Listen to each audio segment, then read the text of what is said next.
I even brought you a little note. That's the first time on Pickup Lines we getting a note here. Open that note, and you will pick me today. I guarantee it, Matthew. Look at that. You don't got to read it word for word, but what are the contents of that note? This is an inappropriate picture, Lawrence, of you. Yeah. Just be honest with you. Yeah.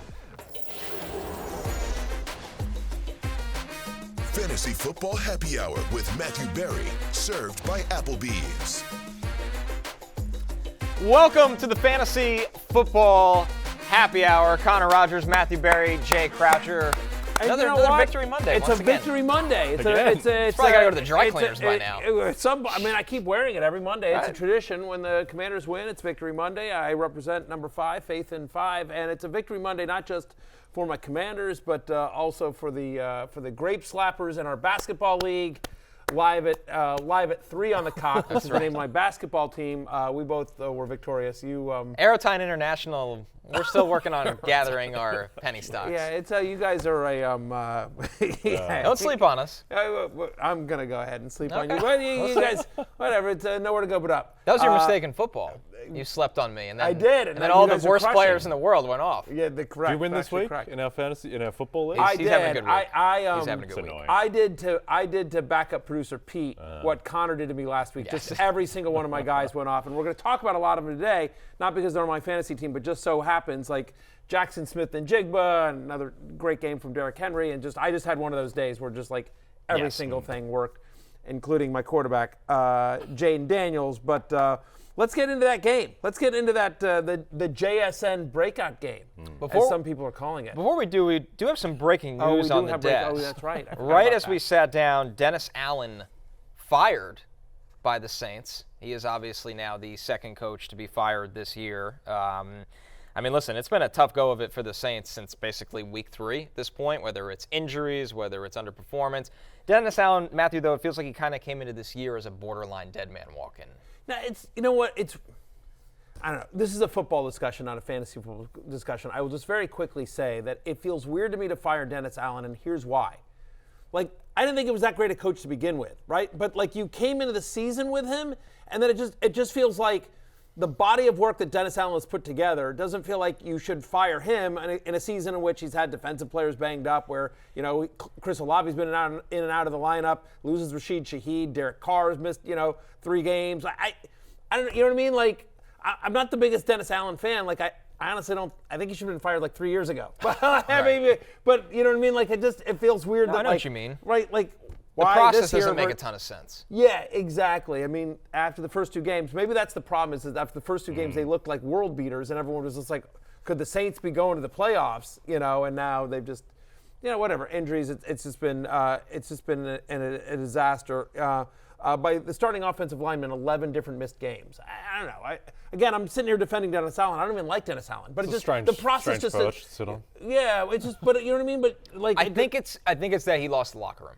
Is that what it was? It's been nuclear on social media, and it's not just the Michael Thomas thing, who's not on the Saints, by the way. There was some Colin Saunders comments. There's been just a lot going on with this team. Michael Thomas to coach the Saints. Who says no? Derek Carr. Derek Carr, absolutely. Maybe that's probably right. Says no. I think it's that, you lost by 23 points to Bo Nix at home and on prime time.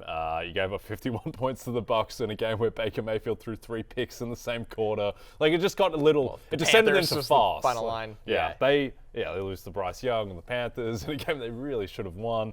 I just think that this is kind of the most blah, lifeless team in the NFL, the most directionless team in the NFL, and just you kind of have to commit an action to do something.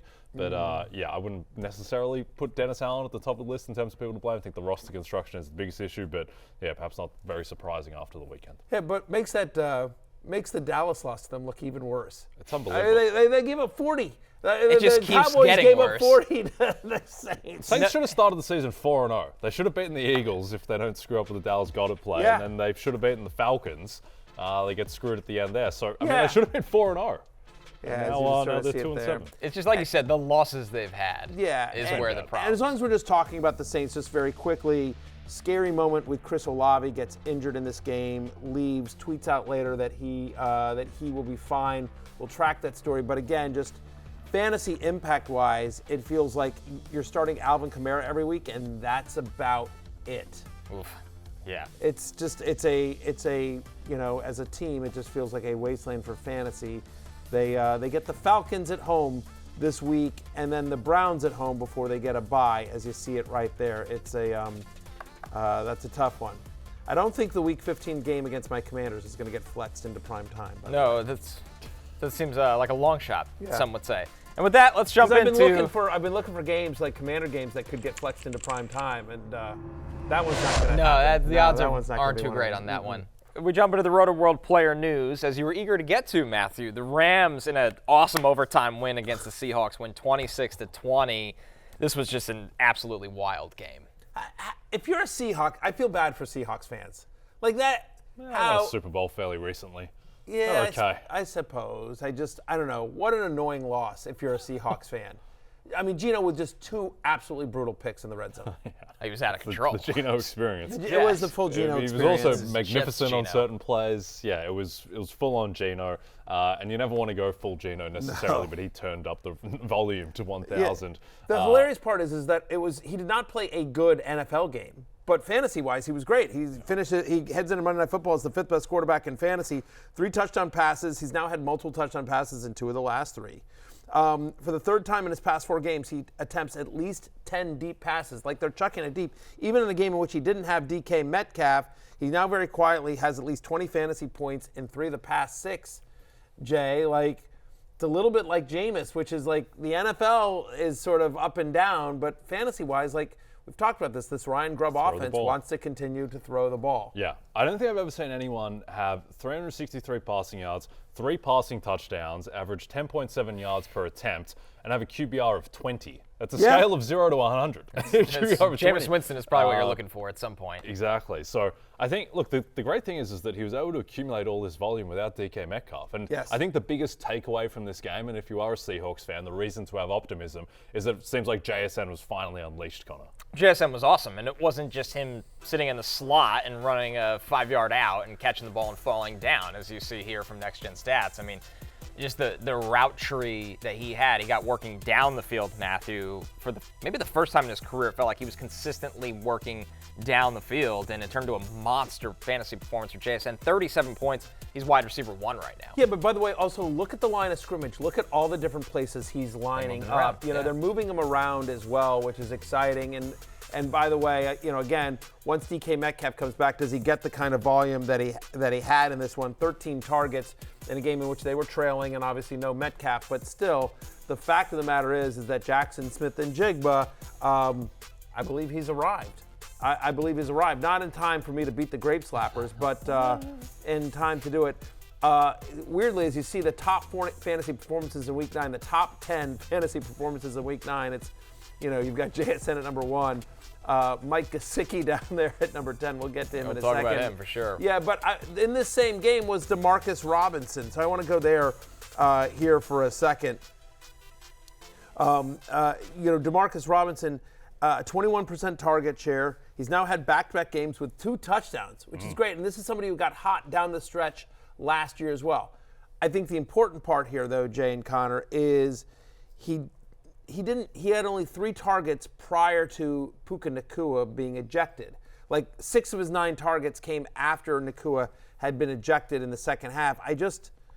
It's weird to say you can't trust a guy with 4 touchdowns in the last 2 weeks, but I sort of feel like you can't trust a guy with 4 touchdowns in the last 2 weeks. Am I insane here? No, I don't think so. And look, you can't be banking on Puka Nacua to start punching blokes every week and getting yourself kicked out of games. Might be good to rest his knee for another week, Puka, the fact that he will have had the extended rest and then this game as well, which he didn't participate in a great deal of. I think the other bad thing for DeMarcus Robinson is there were worlds where maybe Cooper Kupp just isn't right, isn't healthy. Cooper Kupp had 14 targets. Cooper Kupp was all the way back. He goes 11 for 104, has a massive fantasy day, even though he doesn't get in the end zone. So if Kupp is going to be earning these types of targets and Nacua is going to be back, and they still have Kyron Williams, there's just not a lot of the pie left for DeMarcus Robinson to sink his teeth into. Yeah, I mean, I think if you're in a, we'll talk about him more tomorrow on the waiver wire show. But it sort of feels like he's a wide receiver 4 that you're hoping gets into the end zone. Is about where I would rank him for the rest of the season, assuming again full health for Kupp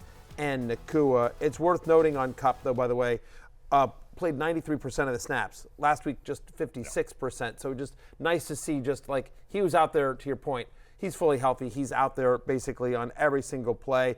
33% target share is team high, obviously, again, helped by the nature of this game and the fact that Puka Nacua got ejected for, as you put it, punching a bloke. Yes, indeed. I guess it doesn't matter so much fantasy-wise, Connor, but NFL-wise, I find it interesting. Do you think Matthew Stafford's taking a little bit of a step back? Like, he doesn't look 100% right to me. He really, threw the game-losing interception in overtime. Tariq Woolen just sat there and waited for it. Unbelievable. I think with Stafford, I mean, he's getting old, right? Like, really old. And this is a guy that we thought 2 years ago might retire because of the injuries that came with that age. So I think the days of him running around 50 times and making throws are gone, but when you need him in a big spot, he still makes the big throws. Yeah. So it's not a bad quarterback by any means, but perhaps hasn't quite reached the ceiling that he did in the second half of last year. Yeah, and by the way, it's an interesting schedule coming up for the Rams, by the way. They're home to Miami this week, then at New England, home to Philly, at New Orleans. So 2 of the next 4 you like, 2 of the next 4, there'll be a little bit of a challenge. Seahawks head to a bye, and then they're at San Francisco,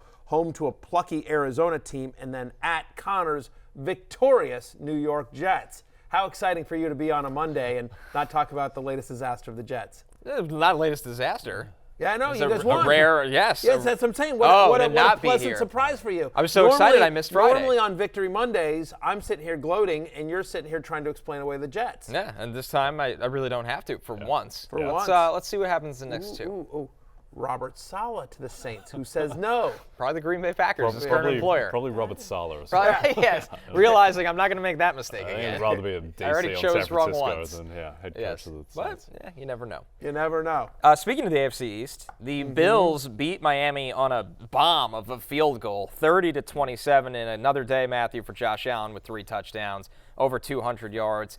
He completed passes to 8 different wide receivers, which has kind of been the story of this Bills offense this year. Yeah, it has been, and it's been very frustrating for fantasy. Josh Allen is awesome. He's amazing. He's a proud Fantasy Life investor, by the way. No correlation. FYI, no big deal. But but here were the touchdowns. It was, I believe it was Quentin Morris, Ray Davis, and Matt Collins. So it's just like credit to the Bills because they're getting everyone involved. To your point about how many different guys touch the ball, but fantasy-wise, it's frustrating. Slow day at the office for James Cook. They didn't have Amari Cooper in this one. We thought Keon Coleman might, continue. He'd been hot recently the last couple of weeks. That didn't really happen. The drop was a nightmare that led to an interception, and that's going to make them wonder at times, can we always trust the rookie? Yeah, it just doesn't. It feels like they might be the best offense that doesn't have a ton of consistent fantasy value in the NFL. You know what I mean? That's fair. You're starting Josh Allen every week. I think you start James Cook every week.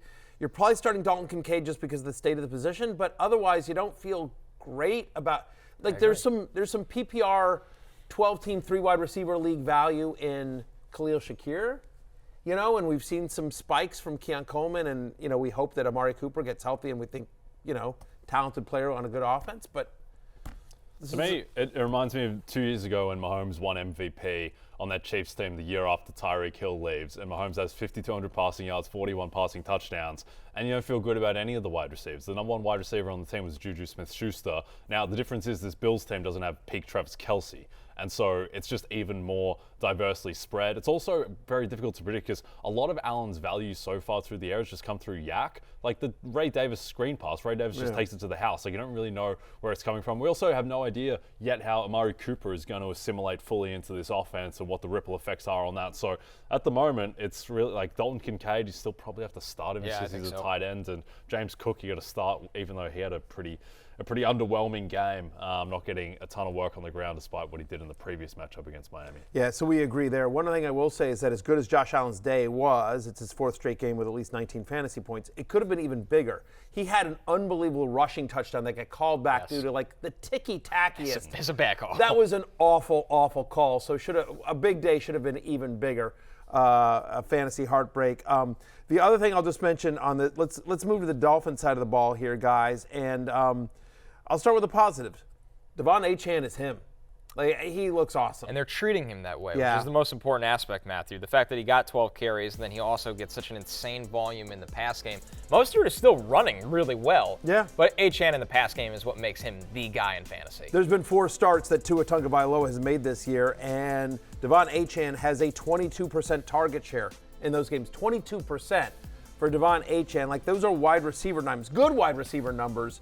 In this one, 8 targets. He catches all 8 of them for 58 yards and also has a receiving touchdown. He's had at least 6 receptions in every Tua start this year. Achane currently enters Monday Night Football as the number 2 running back in fantasy football. He's a top 5 guy as long as he and Tua are both healthy.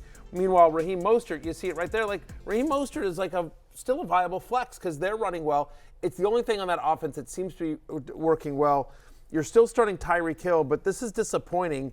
He's got an 18.5% target share in this game. His 4th game this year with under 20%. I mean, he's Tyreek Hill. He should be getting not anymore. He should be getting not anymore. He should be getting a 33% target share. Maybe he can't. Maybe he's just not that guy anymore. He's past 30. He hasn't shown it at all. He had one 80-yard touchdown against the Jags in Week 1. Outside of that, he's done nothing with multiple quarterbacks. And the other thing, the biggest concern for me. Yeah, but how much is that at him? How much of that is him? How much of that is Jalen Waddle and the rest of the offense not providing a threat, so he's getting bracketed and triple teamed? And The line stinks. Yeah. I mean, it's not a good offensive line. The thing that will get lost in this game because they lost is that Tua was incredible. Tua was amazing. He looked in this really game. good. He was 25 of 28, 231 yards, 2 touchdowns, no picks. He was basically flawless in this game. And the fact that that didn't lead to production for Jalen Waddle at all. Jalen Waddle finishes with -4 yards because of the final play. And yet Tyreek goes 4 for 80 and it's fine. But on the 5 targets, it's not really what you're expecting out of Tyreek. Tyreek Hill last year was a guy who was just consistently getting like 13, 14 targets a game. Was an absolute monster. So I don't know what's happened there. I don't know if he's always on the injury report. He's past 30. So maybe it's just all added up for Tyreek. I think McDaniel is just obsessed with everything being so quick in this offense that they are not a drop back. Like, it's not like if Tyreek, and I don't blame Tua for this necessarily, some of his injuries factor in, but they're not a drop back offense, scrambles, long throws down the field over and over again, and that's going to hurt Tyreek in fantasy. There's no doubt about it. In the 2 games since Tua has returned, he's averaging 12.6 fantasy points per game. You mentioned that Week 1 game. That's the last time he scored over 14 fantasy points. Yeah.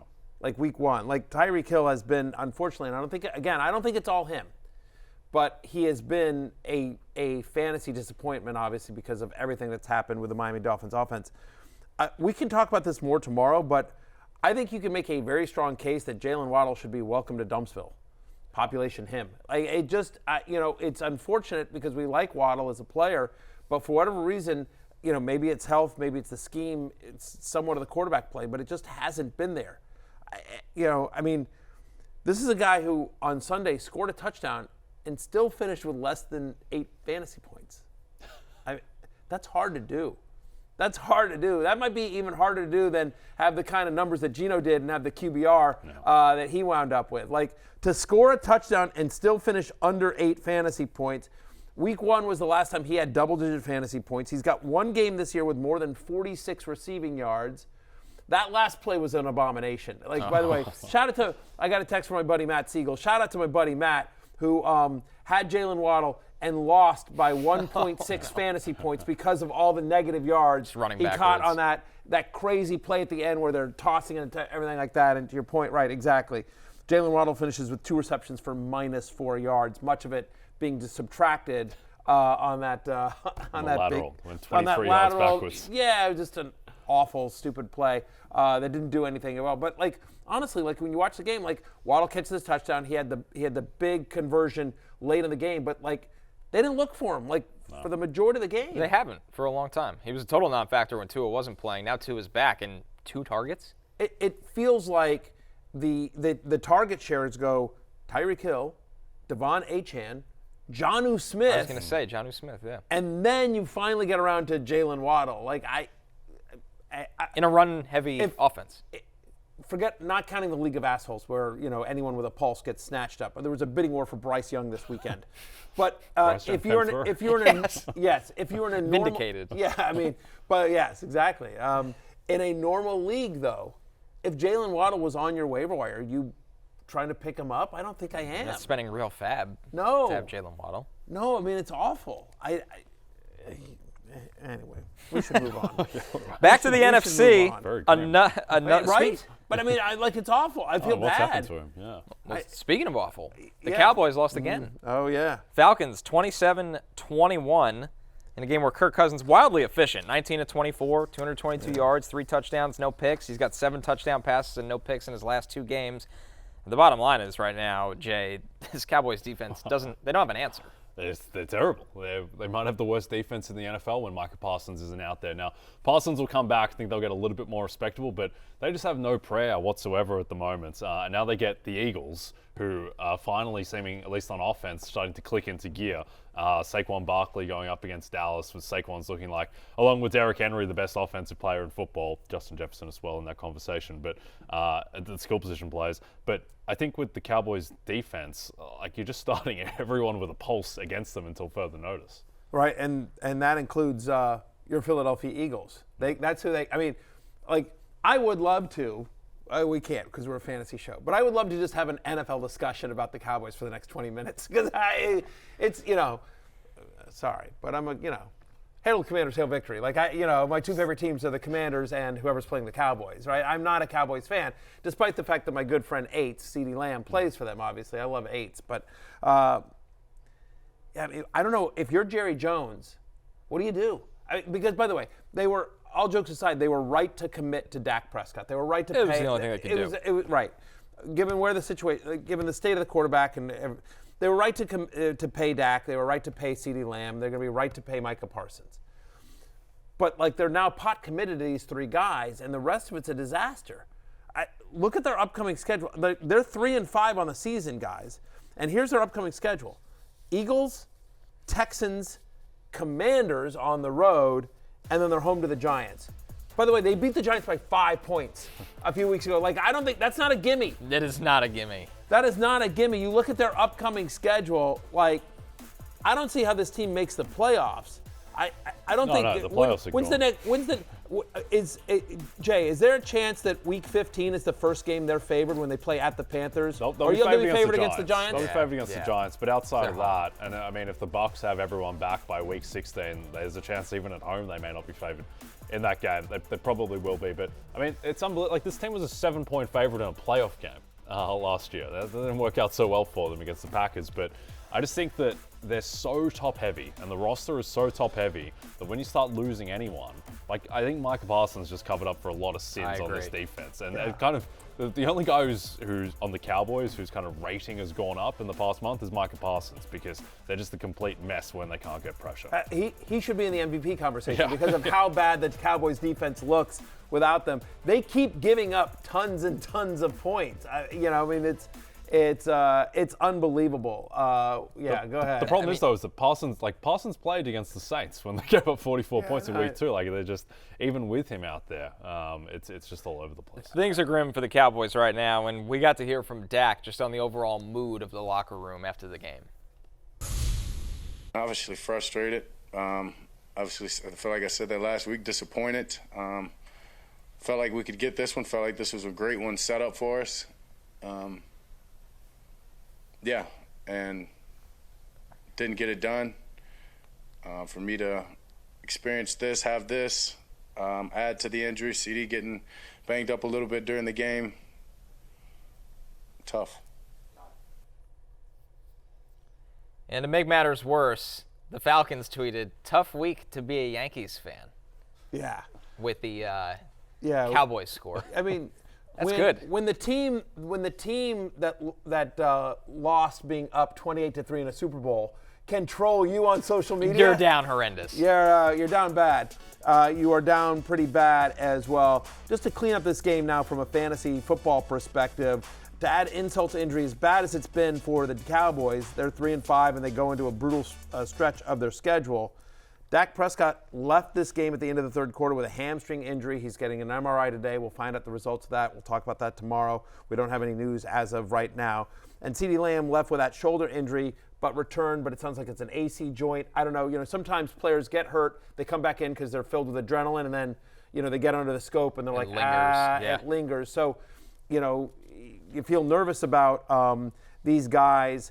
What do you make of Rico Dowdle. So here's the positives of Rico Dowdle, right? I mean, Ezekiel Elliott, due to a disciplinary reason, was not active for this game.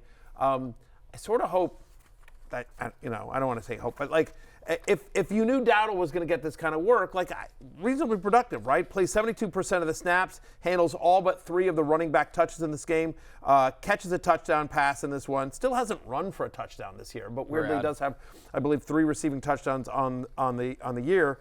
He's now had at least 5 targets in 4 of the last 6.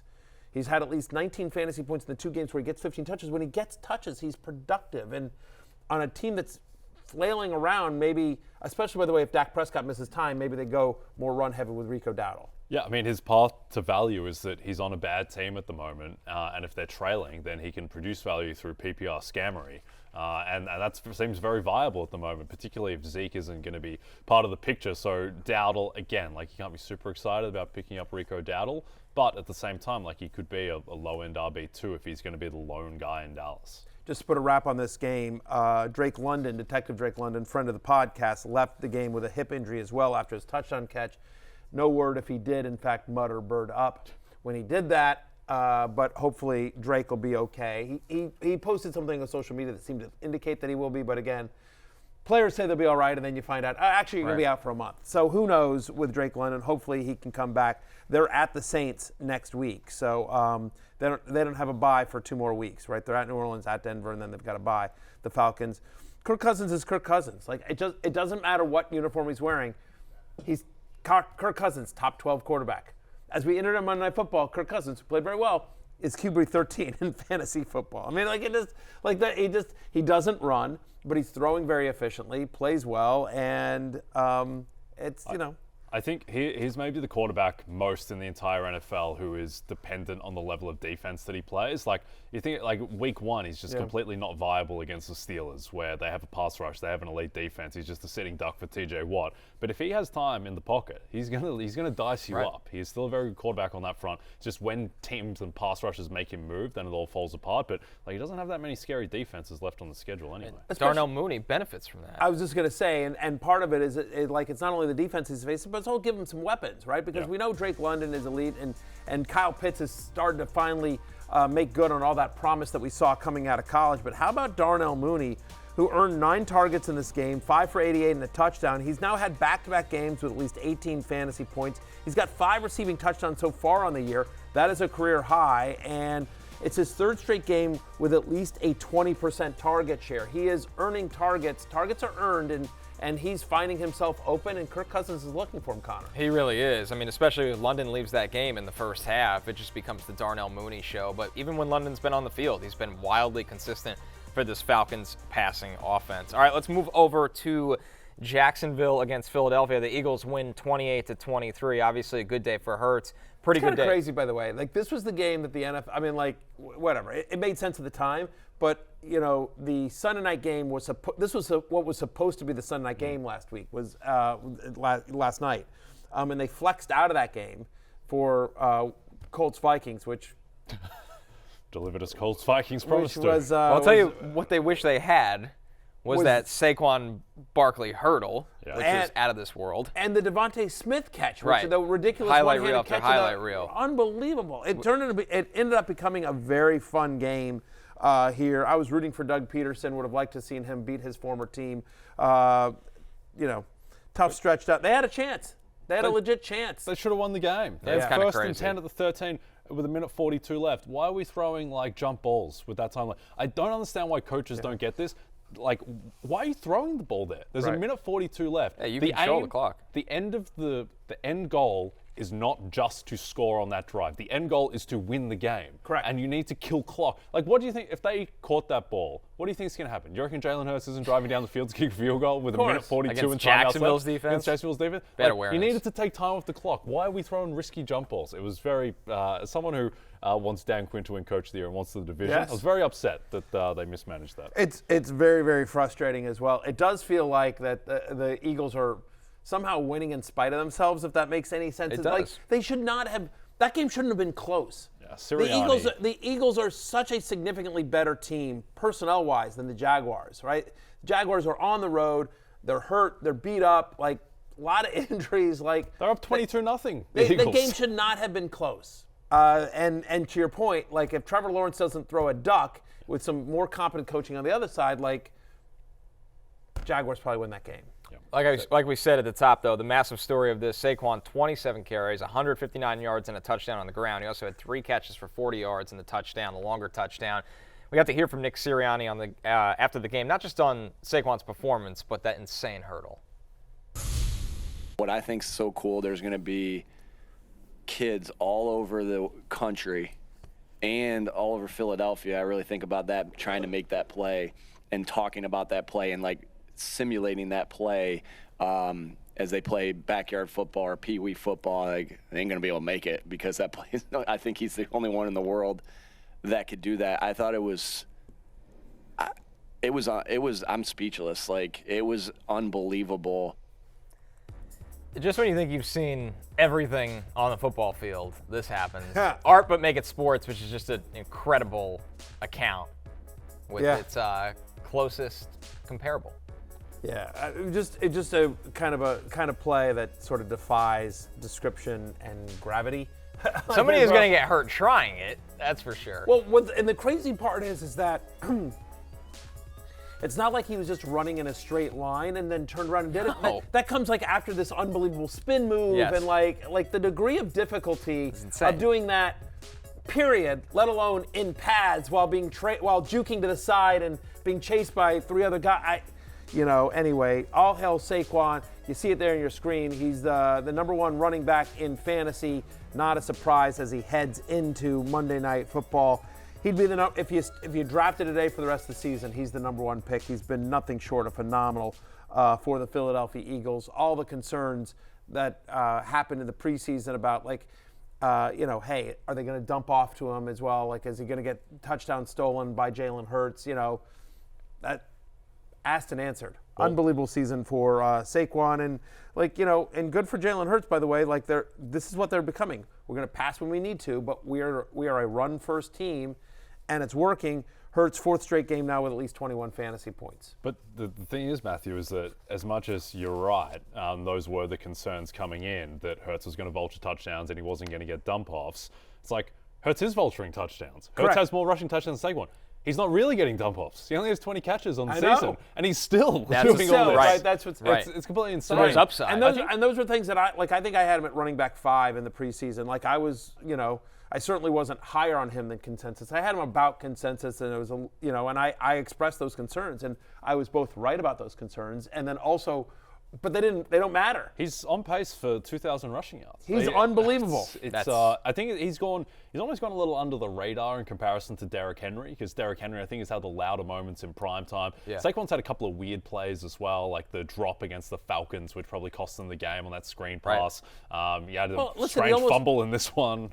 He almost, not only that, but he almost cost him the game because he's running for a first down, and he takes the knee to try to run clock off, and that ended up allowing the Jacksonville Jaguars to get the ball back. Like, if he just had the same play against the Browns as well, where he didn't get a first. Like, there's been some weird plays, but he's been incredible overall. And it's like, Saquon goes for 159 on the ground. Ho hum, just like another Saquon week. Should he be favorite for Offensive Player of the Year, or do you just think Henry? I think they should, Henry is the material favorite in the market right now. I think that should be neck and neck because Henry is just a way more game script dependent, I think. And Saquon, I don't think this is necessarily placed into the odds enough. Saquon's played 1 fewer game than Derrick Henry as well. He has another game to add on stats because he's already had his bye. And the other thing with Henry is that, as incredible as Henry is, plays half the snaps. He plays half the snaps basically. And so Saquon, and also Saquon doesn't have Lamar Jackson as his quarterback, which helps Derrick Henry a lot. Yeah, I was going to say, but I wonder, but is it also a little bit of a narrative and media-driven award? Because I will tell you that, and I know you have. I've interviewed Saquon a couple of times. I know you have. He's awesome. Yeah. Media loves Saquon Barkley. When you meet him, you're the greatest guy ever. He is that guy. He's incredibly engaging and kind and charismatic. And so I do think that ties in. Ties in. I wouldn't rush to bet Saquon because Derrick Henry's about to get the Bengals rush defense on Thursday night in prime time. So maybe let's see if he doesn't run for 200 yards. We'll give Saquon comeback player of the year for coming back from being on the Giants for there you go. There you go. Oh, yeah, unfortunately, the Joe Flacco back-to-back comeback player of the year. You hate to see it with Flacco. Yeah. We'll get there in just a second. By the way, on the last thing Jacksonville here side. is just like we'll see what A.J. Brown gets banged up in this game as well. So that's sounds like he avoided the worst early indications, but we have a long week to go. So we'll keep an eye on that. On the Jacksonville side, there's not much. Brian Thomas Jr., who came into this game banged up, 2 catches, 4 targets, 22 yards. Our producer, Steven, who does a great job with this show, is a big Jacksonville fan. We're sorry for him. But the good news is he was running the New York City Marathon. So he didn't have to watch this disaster. there he is. Great job, Steven. There's producer Steven. He got some sort of medal. I'm not sure what's going on with a headband. He came in first place. Yeah. Why does he look like he's about to fight with Che Guevara? Yeah, I know, exactly. He's like an extra at the Karate Kid or something like that. I don't know what's exactly going on. He's ready to go to a low-rent rave. But Vegas Golden Knights. Yeah. But gotta be anyway, UCF. producer Steven drinks for free. He is a Shout proud out to graduate Steven. of UCF. He is also a diehard Jacksonville Jaguars fan. So producer Steven, he is resting today. I don't know if it's a well-earned rest day, but yeah, he is resting. He ran a marathon. He ran the marathon. ran That's the- pretty well earned. He ran the marathon, but I had to walk to get my own water today. So I mean, like fair. not all. That's fair. We all have our crosses to bear. Even though the box score didn't show it, I think it's worth noting Brian Thomas Jr. played 90% of the snaps. he's They fine. they played a lot of so that was just good that. He was out there, just the production wasn't there because of the way that, it was a weird game offensively for the Jaguars in terms of, we thought Evan Ingram was going to have a monster game. He didn't. You got to see some Parker Washington, who was sort of my desperation play on Fantasy Football pregame. He was okay.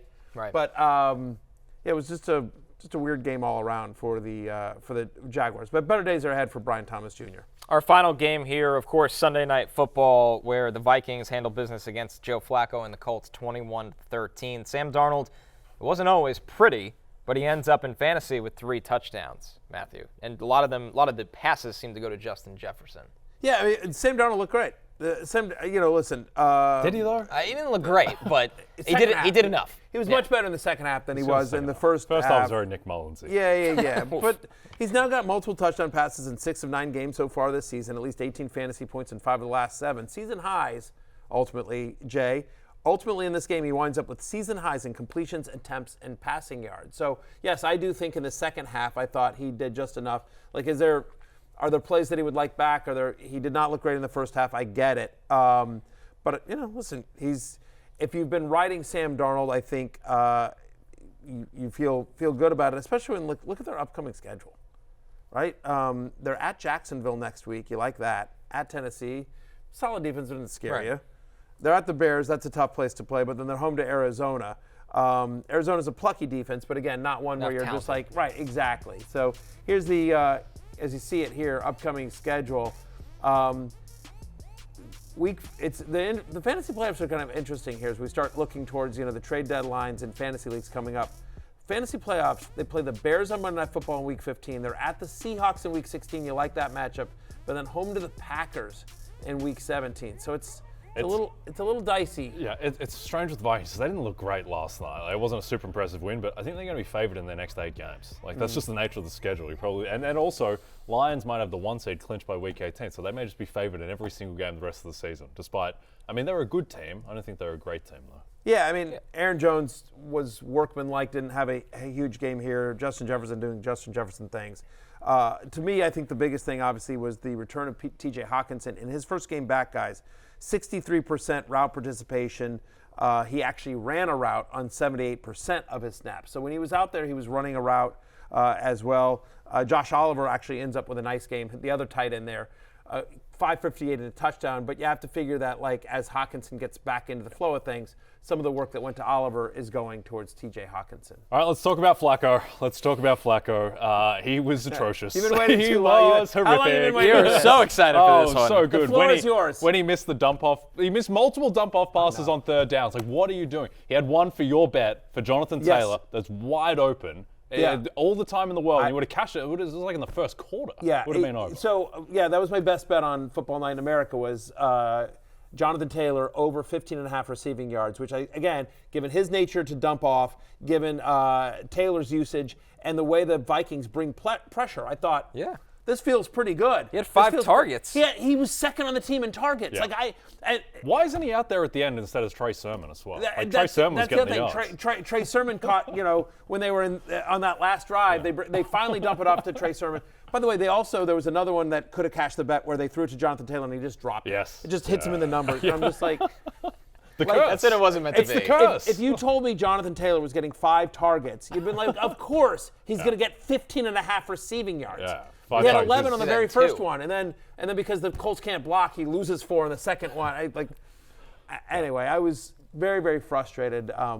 My bets have generally been good this year, but my Football Night in America best bets have just been Those ones, ice they matter cold. the least, though. Nobody watches that show, It's so so you're fine. awful. Audience. It's so awful. Yeah. It's ice cold. I can't even look at my mentions. It's just anyway. It's Yeah. just brutal. Last thing I'll say on Flacco. But anyway, yes, Flacco looked terrible. He was the same guy last year. He was just getting lucky. He was just getting lucky on these stupid jump balls down the field against bad defenses. He's the same guy. He makes these ridiculous decisions constantly. He's awful pick, missing open guys underneath. And look, I don't think he's it just doesn't make sense to play him over Richardson. What's the upside?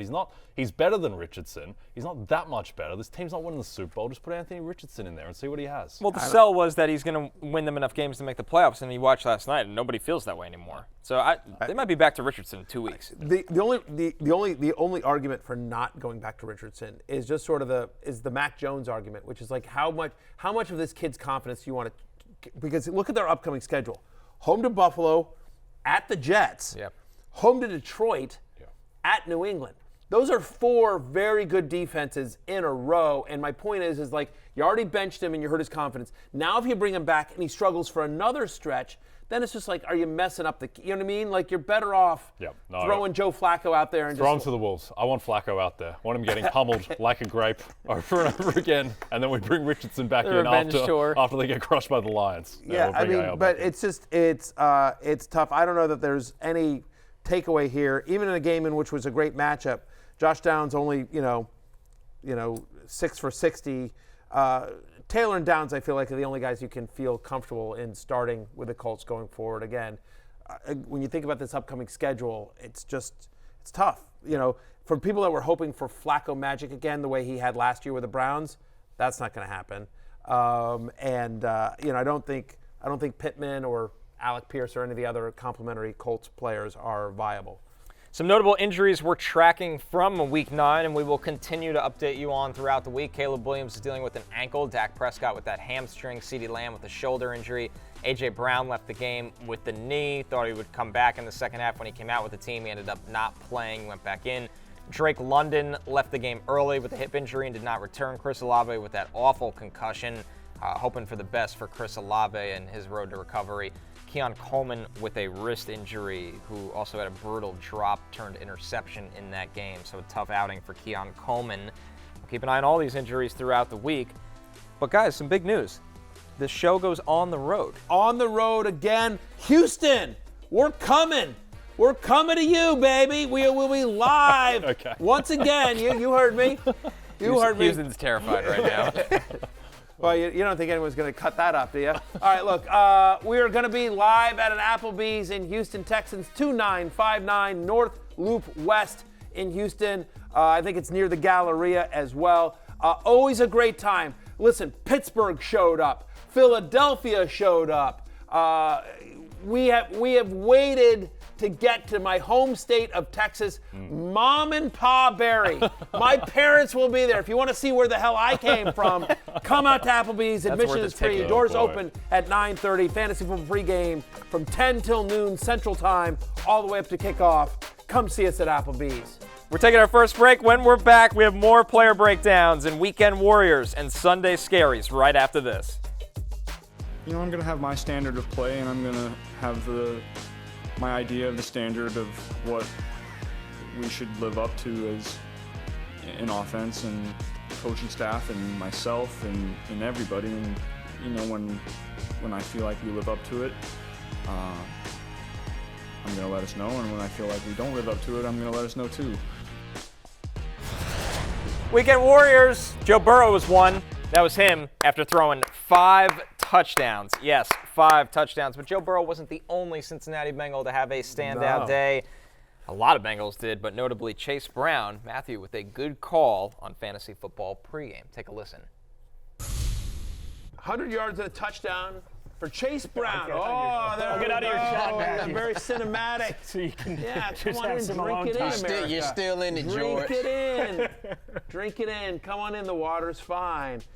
Chase Brown, no Zach Moss today. Should be a ton of work for Chase Brown against a Raiders defense that has allowed a touchdown to a running back in every single game this year except one. That may come into play later as well. But yes, Chase Brown, 100 yards from scrimmage and a touchdown today. Mark my words. All right.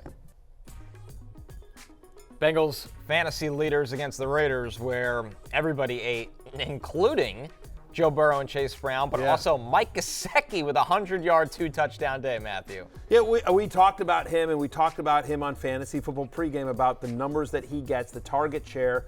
Lawrence Jackson also brought him up as well in terms of when T. Higgins is out, Gesicki, in essence, becomes the second wide receiver for Joe Burrow. When he's been out, when T. Higgins has been out, he has a 19% target share, and so Gesicki obviously 500 and the 2 touchdowns. You see it there. Just really nice day at the office for him, and even his gritty has improved. They had people doing the gritty on Football Night in America. They asked me if I wanted to participate, and I, because I love you, America, said no. That's good. Yeah, we all appreciate it. You're thinking about the people. I'm always about the people. Yes. Yeah, 1,000%. No one needs to see that. No one needs to see that. You're looking out for the ratings. I'm looking out for everyone. There are things that my wife has to see because she's contractually obligated, you understand, legally required. I think they repealed those laws. I saved America from that. But Gesicki, as long as Higgins is out, I think is very viable. I'll also say this. Chase Brown was so good in this game. Like, by the way, 32 total touches in this game. It's tied for the third most by a running back in a game this season. Since week 4, he's the 4th best running back in fantasy. I don't know if Zach Moss gets any kind of significant role even when he comes back from injury. In the AFC North, also, Zay Flowers with the big day, Jay. Only 5 receptions, but 127 yards and 2 touchdowns. Yep, he's still going to be locked in with a solid role in this offense, even when Deontay Johnson gets a bit more ramped up now. He's probably not going to have wide receiver 1 ceiling that he might have had earlier, but still, I think every week you need to start Zay Flowers. Matthew, a slow start to the season for Courtland Sutton, but he's picked it up lately. 7 receptions, 10 targets, 122 yards against that brutal Ravens pass defense. Yeah, I mean, their offense has gotten better, obviously. Bo Nix is getting better, but that was the point. You know, they were down. It was negative game script in a great matchup, meaning great matchup fantasy-wise because the secondary is so bad. They're at Kansas City next week, then home to Atlanta, at Las Vegas, home to Cleveland. So it's a mixed bag.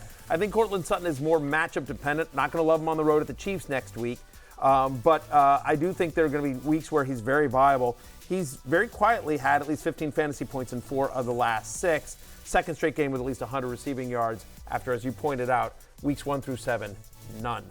Jay, how about grape slapper J.K. Dobbins? Only 14 carries, but 85 yards, gets in the end zone twice, and also adds 2 catches. Yep, cleaned up his day at the end with a couple of bigger runs and touchdown towards the end. And the thing with J.K. Dobbins is he's had 7 straight games of at least 14 carries. There's not many running backs who get that type of work. Also averages 3 receptions a game. So, yeah, I think he's an RB2 each week. You said cleaned up his day. Daniel Jones did just that towards the end of the game here, Matthew. He throws for 2 touchdowns, but, of course, it helps when he runs for 54 and a score. By the way, and that the touchdown that he ran for was a hell of a play.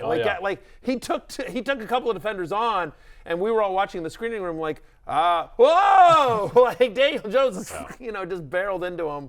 Might have saved his career, honestly. Oh, with the Giants. Certainly saved his job. Like the Giants had a shot to win that game. Yeah, it was a bit scary. Yeah, honestly, I didn't like it. I didn't like it down there. They needed those. Yeah, definitely didn't either as well. But it's now his 4th game of the season with 18 fantasy points. The problem with Jones is like he's either very usable or not. Right, as I mentioned, 4th game with over 18 or more fantasy points, but he's been under 12 in the other 5. Like there's no floor. There's a floor here, but I think he brings a level of competence at least to this offense, right? Where Tyrone Tracy and Malik Neighbors will continue to get better and get used more, and so nice day for Daniel Jones at the office and against my Commanders. All right, over to Sunday Scaries, where Matthew, tough day for ride or die Kyler Murray. Didn't throw for any touchdowns, and he only had 2 carries for 6 yards. I was there, right? I was just because people have been bitching, and I'm like, going into the week, he was the 8th best quarterback in fantasy. He was good. He was solid. He's a QB1.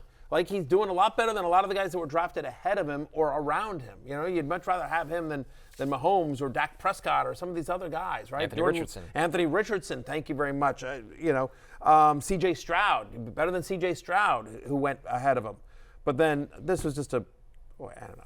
He didn't. The problem is that Arizona was so effective running the ball, right? They just ran like crazy, and so he played fine actually. It's just the touchdowns weren't there. Better days are ahead for Kyler Murray, fantasy and a real life. They won the game. They're 5-4. Yep. No red flags to me about Kyler Murray. He'll have games where he produces. He played well NFL-wise, to your point. Jordan Love, rough game, tough conditions against the Lions defense that showed more than I expected. He's got the bye now to heal from that groin injury. Not worried about Jordan Love. He'll be fine. DJ Moore, tough day at the office. He just got sunk by that Bears offense, which really struggled. Nick Chubb, 15 for 39, 1 reception for -4 yards. Just worried that offensive line, which we thought might be a bit better, struggling. He doesn't look fully back, but he will build in the second half of the season. And then the Mark Andrews show, 2 for 26.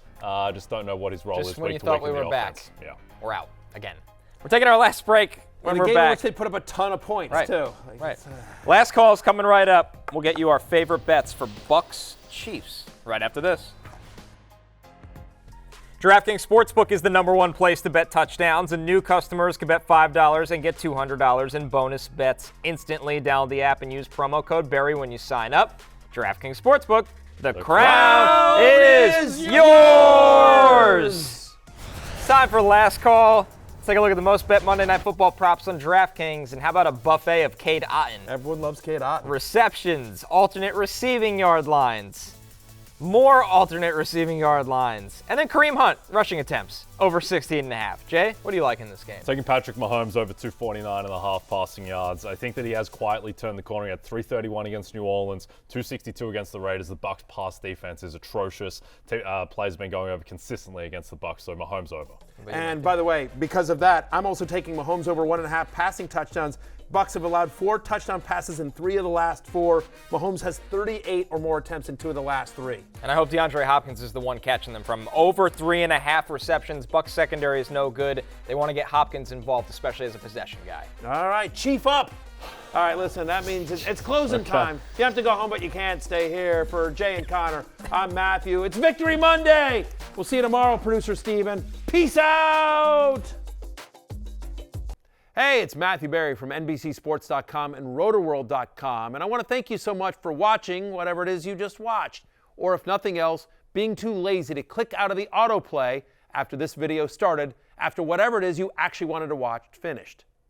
But now that you're here, I'd like to take a moment here to ask you respectfully now, okay? I'm asking you respectfully to subscribe to the NFL on NBC YouTube channel.